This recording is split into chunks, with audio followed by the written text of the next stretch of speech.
October 14, 1943. Over the North Sea, just after dawn, the air is already thin and sharp.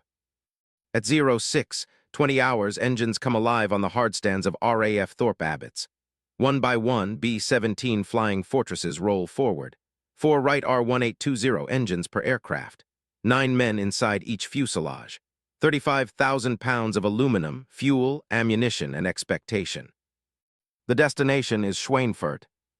Distance, approximately 530 miles one way.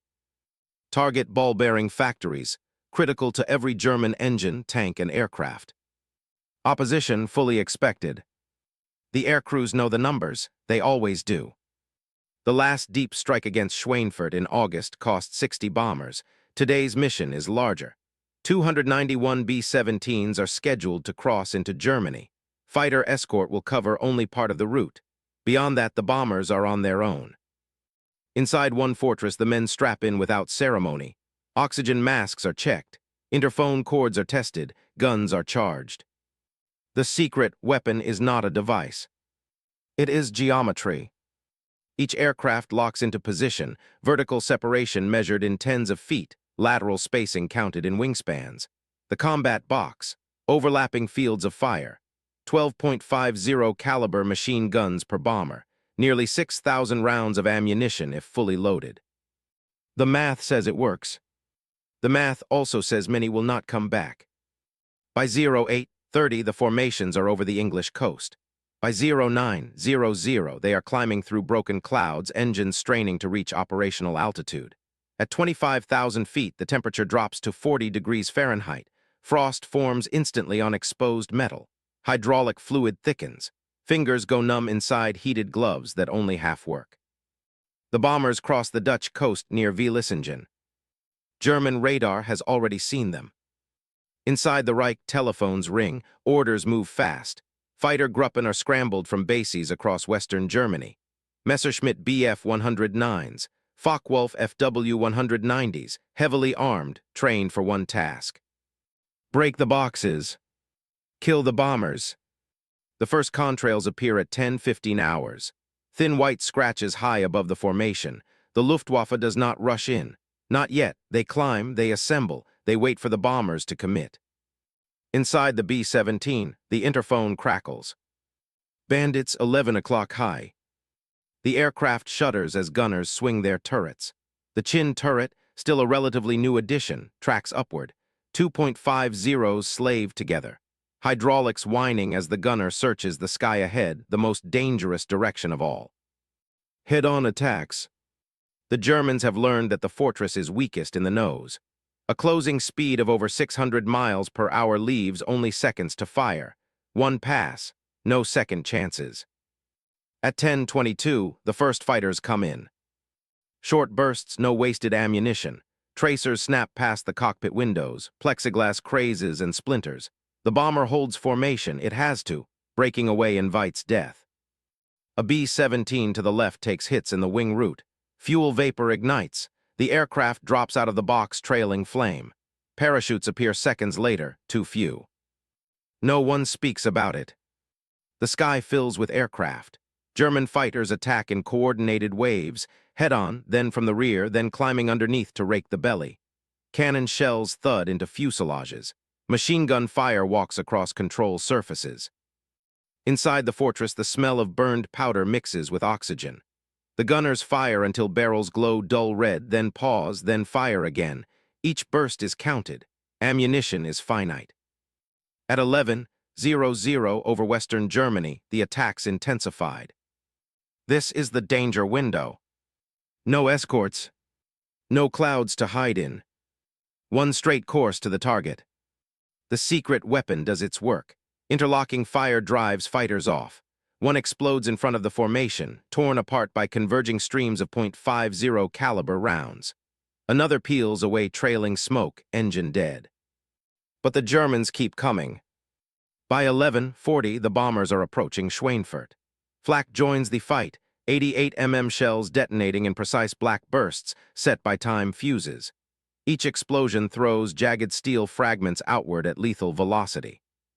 A burst rocks the fortress, the aircraft lurches, the ball turret gunner reports damage. Control cables shudder but hold.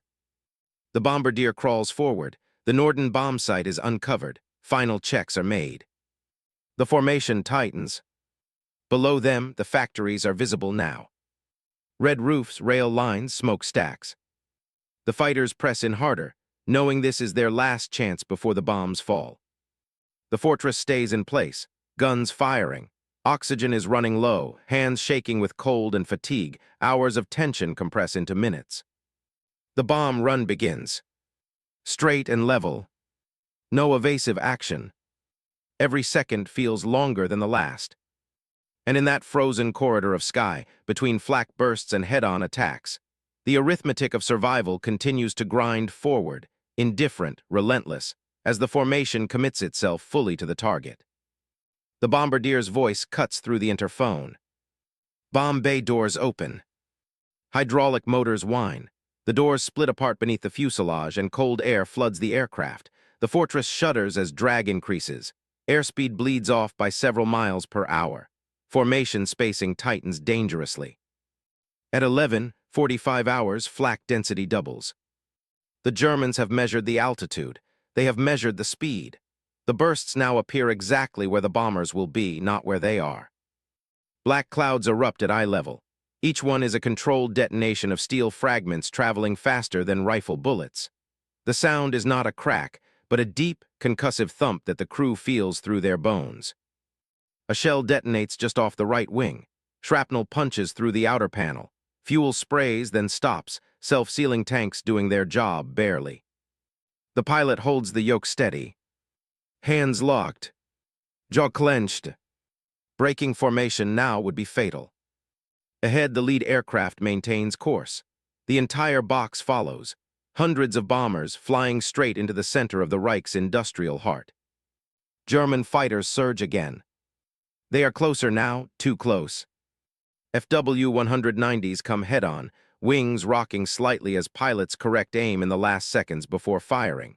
Their nose-mounted 20mm cannon flash. Explosive shells streak toward the bombers in tight clusters. The chin turret opens fire.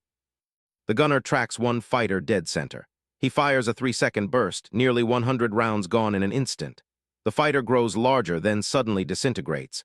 Pieces shear away. The engine cowling separates. The aircraft flashes past underneath, already dead. There is no time to watch it fall. Another fighter replaces it immediately.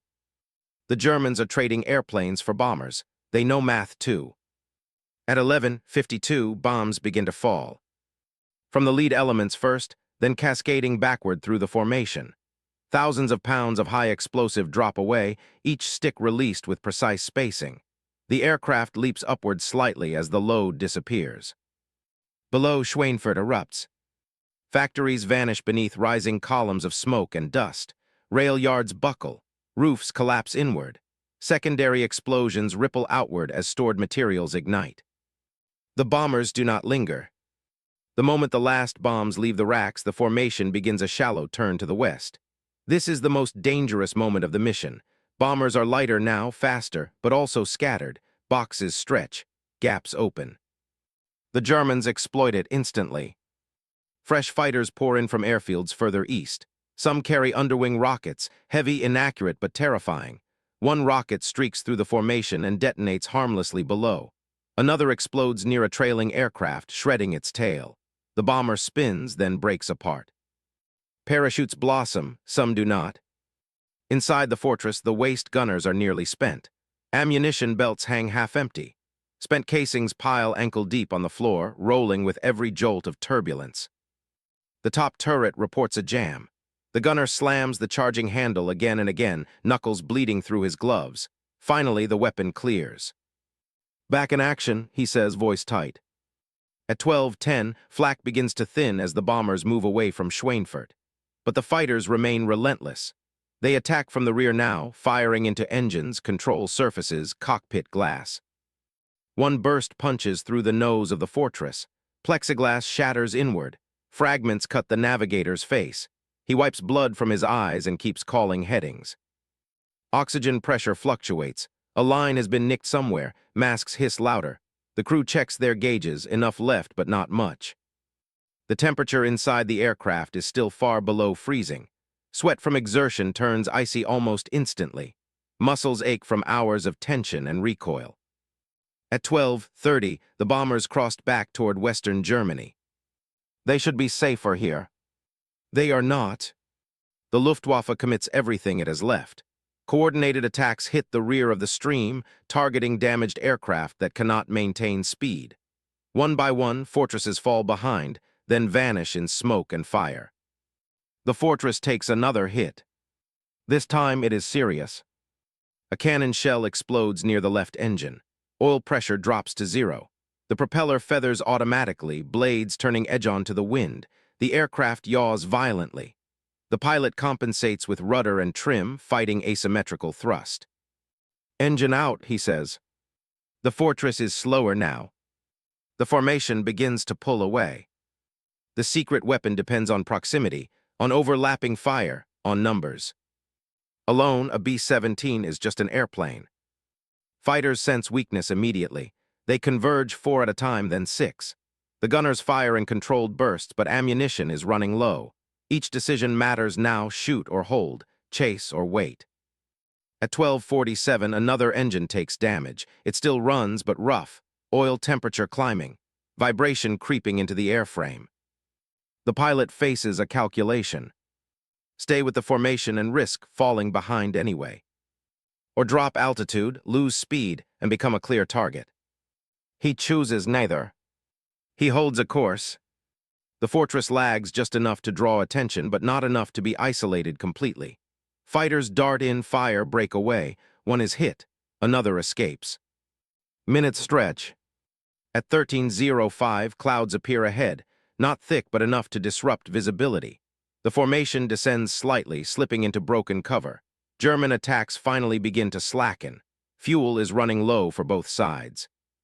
By 13:30, the bombers reach the Rhine. The fighters peel off one by one. Ammunition exhausted, pilots fatigued. The Luftwaffe has taken losses too, significant ones, but the bombers have paid dearly. The fortress continues westward, wounded but flying. Inside, the crew finally exhales. Hands shake. Voices soften. Someone laughs once sharply, then stops. They are not safe yet. The channel still lies ahead. Engines must hold, the weather must cooperate, navigation must be precise. Behind them, Germany recedes under a spreading pall of smoke. Ahead, the long flight home continues, carrying the survivors, and the full weight of what has just happened, back toward the coast. The fortress crosses the German frontier just after 14:00 hours. Below, the land flattens. Roads are thin. The color of the fields changes. These are no longer defended zones. No flak bursts follow. No contrails appear overhead. The engines drone unevenly. One is dead. One is wounded. 2 remain healthy for now. The pilot eases the aircraft down to 18,000 feet, conserving oxygen. The crew adjusts mixture and propeller pitch by hand. Every movement is deliberate. No sudden changes. No unnecessary strain. Inside, the damage is assessed. Holes through the fuselage. Control cables frayed but intact. Electrical wiring scorched near the nose. Blood frozen into dark streaks along the aluminum skin. The navigator recalculates fuel. Consumption is higher than planned. Headwinds over the channel could be a problem. He does the math twice. They will make it, if nothing else goes wrong. At 14:40, the North Sea comes into view, gray and indifferent. The channel is worse in winter, but today it is merely hostile, not murderous. The crew remains alert. Accidents happen here too. Engines fail on the way home. Aircraft ditch within sight of safety. The gunners finally unload their weapons, clearing chambers. The sound of metal clacking echoes through the fuselage. Spent ammunition is kicked aside to make room to move. Exhaustion sets in hard now that the fighting has stopped. Adrenaline drains away. Muscles tremble, thoughts slow. No one sleeps. At 15:20, the English coast appears. Low clouds hang over Norfolk. The fortress begins its descent, circling to bleed altitude. Landing with one engine out requires precision. Brakes will be limited. Control authority reduced. The pilot brings the aircraft in carefully. Flaps come down in stages, airspeed steady. The runway rises to meet them. Touchdown is firm but controlled. The fortress rolls to a stop at 38 hours, engines coughing, then shutting down one by one. Silence follows. The crew climbs out slowly. Some stumble, some sit down on the grass beside the aircraft. One man vomits quietly, then wipes his mouth and stands again. Another stares at the holes in the wing as if seeing them for the first time. Ground crews count the damage. They shake their heads. This airplane should not have made it back. In the debriefing room, the numbers are written on a board. 291 bombers were dispatched. 229 returned. 60 destroyed. Over 600 aircrew killed or missing. It is the worst loss of the war for the 8th Air Force.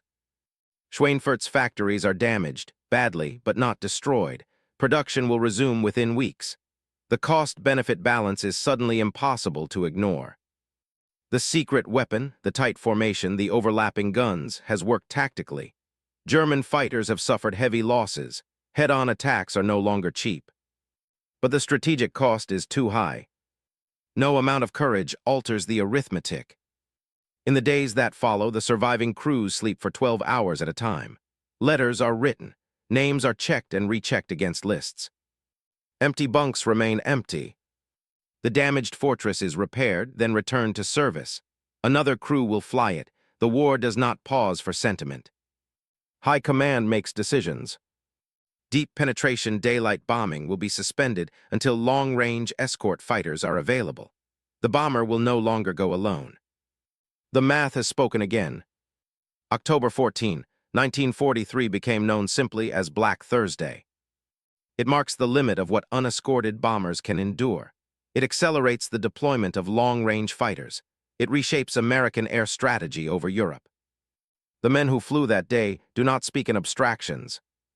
They remember the cold, the vibration of damaged engines, the moment a formation thinned and someone did not come back. The B-17 was never invincible. But on that day, against probability, against physics, against a sky filled with enemies, it proved something narrower and more important. That discipline, geometry, and human endurance could hold long enough for history to change course. And that sometimes, survival itself is the only victory left to count.